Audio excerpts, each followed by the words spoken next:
বিষ্ণু পুরাণ এবং স্কন্ধ পুরাণ থেকে আলোচনা করব। বিষ্ণু পুরাণে লিখেছেন ধ্যান কৃতে জন যজ্ঞেস্ত্রে তাত্রায় দাপরে অর্চন যদা পণ্যতি তদা পণ্যতি কৌল সংকীর্তে কেশবম। কলিকালে মহাভাগবত বলিতারে কীর্তনে যে হরি ভজে ভব সংসারে। এই জন্য শাস্ত্রে বলেছেন এক ভাগবত হয় ভাগবত শাস্ত্র, আরেক ভাগবত হয় ভক্তি রসের পাত্র। যার অগাধ সেই ভাগবতে ভক্তি থাকে তিনিও এক ভাগবত, শাস্ত্রে বলেছেন। এই জন্য বলেছেন কলিকালে মহাভাগবত বলি তারে, যিনি ভাগবতে অগাধ ভক্তি রাখেন।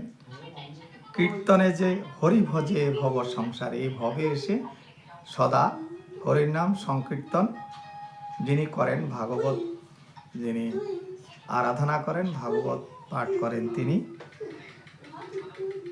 এই ভব সংসারে সর্বশ্রেষ্ঠ বলে বিষ্ণু পুরাণে বর্ণনা করেছেন। তাহলে স্কন্ধ পুরাণও কি বলেছেন আমরা আলোচনা করব। মহাভাগবতা নিত্য কৌল কুর্বন্তি কীর্তনম।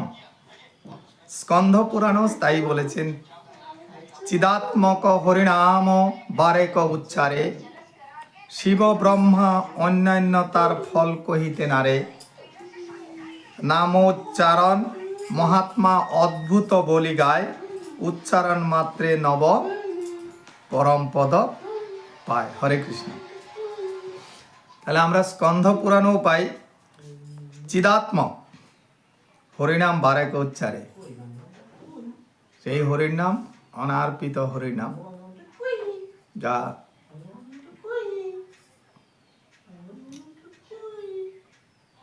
গোলকে লুপ্ত ছিলেন, সেই চিদাত্মক হরির নাম যে একবারও উচ্চারণ করে শিব ব্রহ্মা অন্যান্য তার ফল কহিতে নারে। শিব ব্রহ্মা সেই ফলের মহিমা ও বুঝতে পারেন না, দায় দিতে পারেন না। নাম উচ্চারণ মাহাত্ম্য অদ্ভুত বলি গায়। ব্রহ্মা বিষ্ণু মহেশ্বর ব্রহ্ম পুরাণে, বিষ্ণু পুরাণে এবং শিব পুরাণে শিব গায়। নাম উচ্চারণ মাহাত্ম্য অদ্ভুত বলে, সে অদ্ভুত তত্ত্ব, উচ্চারণ মাত্রে নব পরমপদ পায়। তাই আমরা সবাই হরির নাম করা একান্ত কর্তব্য। হরে কৃষ্ণ। দণ্ডবৎ সর্বসাধু গুরুর শ্রীচরণে হরি বল।